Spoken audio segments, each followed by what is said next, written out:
Afternoon. This video documentation is in regards to the R60 Mini Cooper Countryman headlights. I just wanted to touch base regarding the high beam question that you might have. I understand that you are experiencing error message regarding the high beam for one specific site.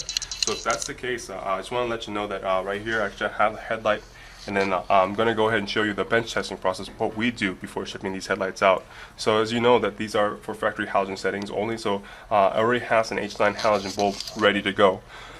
What the unique thing about this headlights is this H9 single filament halogen bulb, it doubles down as a high beam because there's an internal shutter within the projector that activates to allow more light through this projector. That's the high beam mode. So I want to demonstrate that to you. You'll hear internal click. That click is pretty much the shutter releasing, and then this high beam mode. So I already have everything wired up to the high beam pin. So I've already followed the color-coded wires internally to know that this is a high beam shutter wire. So this brown wire that connects to the projector is high beam shutter wire, and it leads to a brown and black wire. This brown wire is the positive, black wire is negative, as everything else is the grounding negative is using black.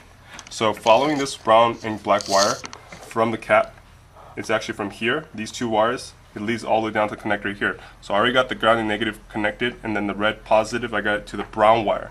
So I have a 12-volt power supply unit that I'm going to bench test with. Once I turn this on, you should see the low beam come out, and also you should hear an audible click.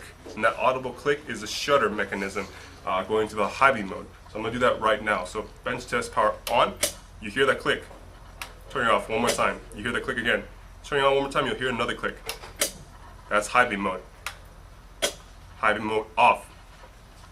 So I understand that you're mentioning that the error message comes on whenever you trigger the high beam for that one specific site. So regarding this, I'm not too sure if you have access to the bench test unit. If not, no worries. I just want to make sure that the issue is isolated with the headlight side alone. So if that's the case, I was wondering if I can ask your assistance to either cross-reference the left and right headlight side to this opposite side to plug them in to see if the error message follows that one headlight side to its opposite side.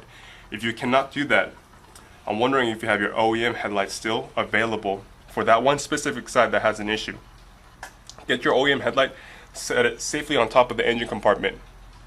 Once you have the OEM headlights on the engine compartment, unplug the main connector from the new headlights, free that up, so you free your main connector, go ahead and plug it to your OEM headlights. And what we want to make sure to see is that the error message goes away and it's unique to this one headlight side. So if you can help us show that and also document the error message you're running into, this is pretty much what we need to show our vendor and the manufacturer regarding the warranty report that you're asking us to place. So hopefully this kind of clarifies what we're asking for you to do, and that way we can get notify our manufacturer and vendor so we can get all the appropriate options to move forward with this possible warranty request. Please advise. Thank you.